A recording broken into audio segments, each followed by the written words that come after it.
8h05. Repita. 8h05.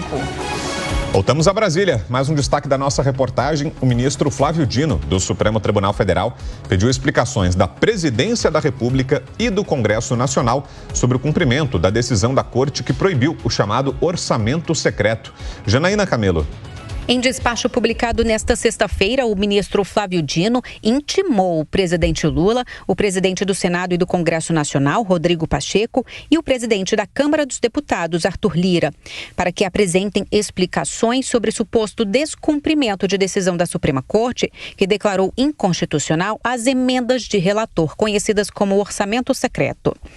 As emendas de relator, embora previstas na Constituição, não estão submetidas às mesmas regras das emendas individuais ou de bancada, instrumentos usados pelo Congresso Nacional para destinar recursos da União aos seus redutos eleitorais.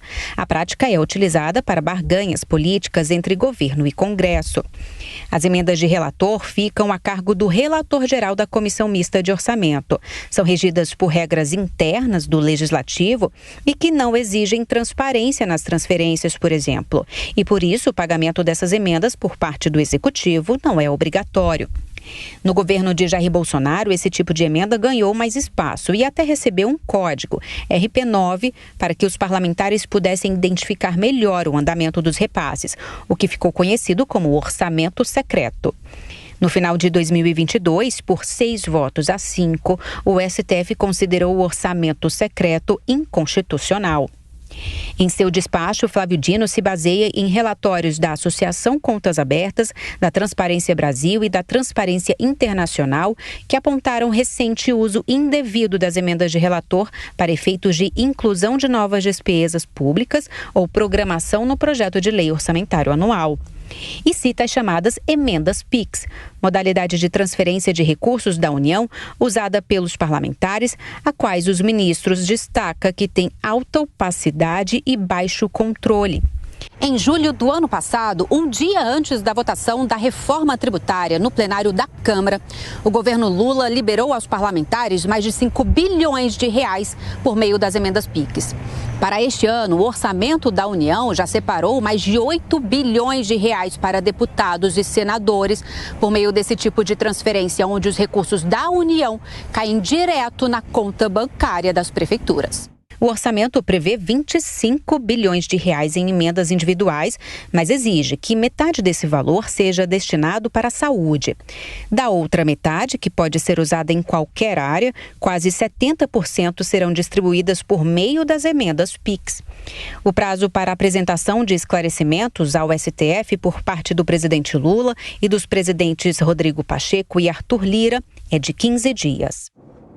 Agora a opinião, aqui no Jornal da Manhã. Quem estará com a gente também nesse final de semana para analisar as principais notícias é o Cristiano Vilela. Tudo bem, Vilela? Bom dia, bom sábado. Bom dia, Brown, bom dia, Lívia e todos que acompanham o Jornal da Manhã.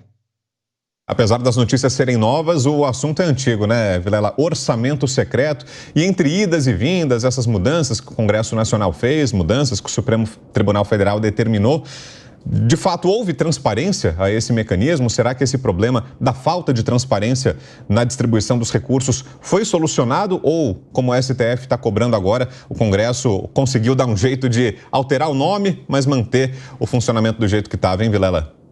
Exatamente, Brown, só mudou a roupa, porque a configuração ela é praticamente a mesma, é um tema que ganhou muita força, especialmente no governo anterior, foi muito usado no contexto eleitoral. Agora, mudou o governo, mudou a roupagem, mas a lógica desse tipo, do funcionamento desse tipo de emenda, ela é a mesma. E é uma lógica que já foi declarada pelo Supremo Tribunal Federal inconstitucional. O Supremo agora, ele está se mexendo até justamente porque não se pode aceitar a manutenção de um dispositivo já declarado inconstitucional.